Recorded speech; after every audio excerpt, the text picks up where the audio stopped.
Hello, my name is Jason Beal. I am a Dungeon Master for Dungeons & Dragons, and I am here today to help you learn to play Dungeons & Dragons. I've been doing this for over 30 years, so I thought it was time to share my knowledge because I know a lot of people are wanting to get into the hobby and might be a little intimidated.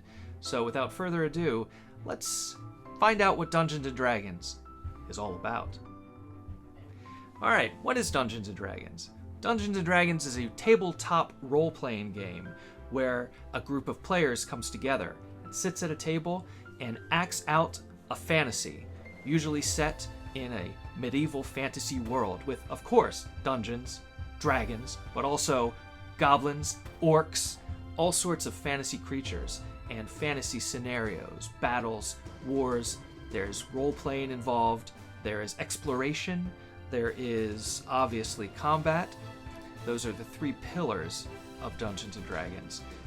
When you come together to play Dungeons & Dragons, you work cooperatively as a group to tell a story and perhaps go on a quest and build a series of scenarios that will eventually be a campaign where many interesting stories are told. And the storyteller of the group is the Dungeon Master. He's the person, or she's the person, that is in control of the game, that creates the scenario, or uses a pre-made scenario and guides the players through it. The Dungeon Master is the referee, is the actor that plays all the roles that the player characters aren't playing, and the Dungeon Master is not against the characters, but working with them cooperatively to continue to tell the story. I hope that sounds fun, because when you get involved in a game of Dungeons & Dragons, it's all about having fun. Now, there are three important things you need to know when you're playing Dungeons & Dragons. The three pillars of the game that consists of social interaction, exploration, and of course, combat. Social interaction is when you are engaging with NPCs, that's non-player characters, almost like you're an actor on a stage. You're talking to the innkeeper, trying to get information. You're talking to a farmer in the town or the mayor of the town who perhaps has a quest for your party to go on.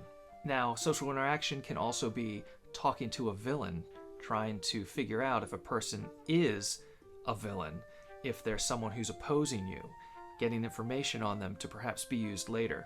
D&D also involves exploration.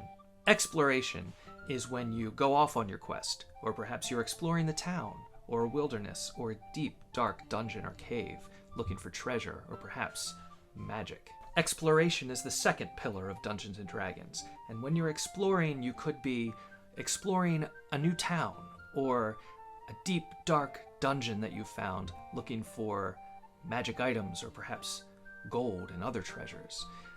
Exploration could involve going through the wilderness, the forest, or a desert, and finding what's there, interacting with the environment, perhaps solving puzzles, or getting around terrible traps.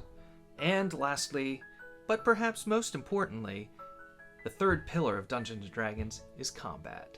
And that comes into play every time you meet a hostile monster or person who wants to kill you or take your stuff, or make sure that you don't foil their evil plans. Or maybe it's just a hungry bear that wants to eat you.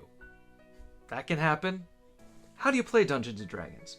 Well, Dungeons & Dragons is all about role-playing, that is, taking the role of another character, but it's also about role-playing.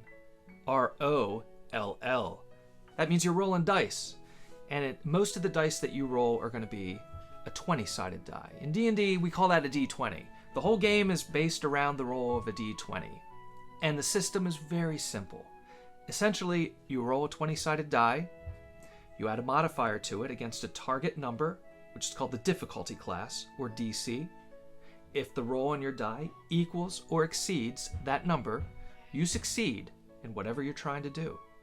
But what do you add to the die roll? Well, that depends on your abilities. There are 6 ability scores in Dungeons & Dragons that define how good your character is at performing certain tasks.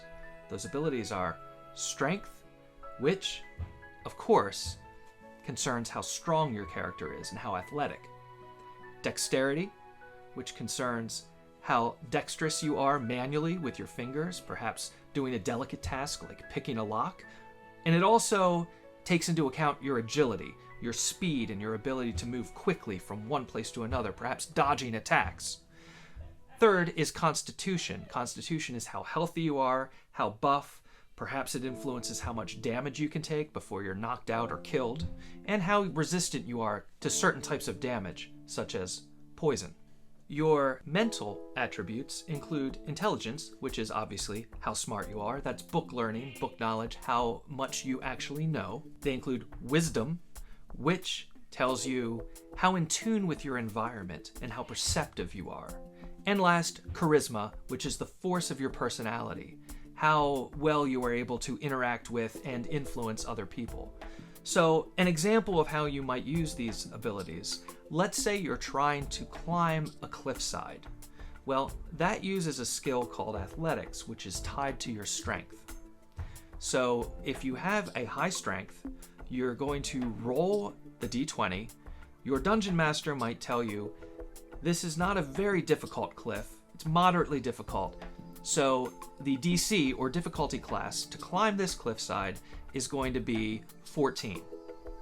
So what you have to do is you have to roll a 14 or higher on the 20-sided die. If you are a very strong character, and you're also very athletically inclined, you would perhaps add a 5 or maybe even a 6 or higher to your die roll, so that if you rolled a 10 on the die, then your score would be a 15, since that is over the 14 difficulty class that the Dungeon Master set. That means you successfully have climbed the cliff. Likewise, if you are trying to hide from somebody, that uses a skill called stealth. Stealth is related to your dexterity score. If you have a high dexterity and you're very stealthy, you would perhaps add a 6 or 7 or 8 or even higher to your roll when you roll a d20 to hide from the guard or the monster, whoever you're trying to hide from. So let's say you roll your 20-sided die and you roll a 12, and you're very stealthy, so you add 7 to that. Well, that's a 19. That's pretty likely to hide from someone who's trying to spot you. So that's basically how abilities work. Combat works pretty much the same way, although you're not trying to roll against a difficulty class. Instead, this time you're rolling against an armor class. Armor class is how well protected the opponent is when you're trying to deal damage to them. It might be because they are very dexterous and they're good at dodging your attacks. It might be because they're wearing heavy armor protecting their body, or maybe it's a dragon who has scales all over their body providing them natural armor against your attacks.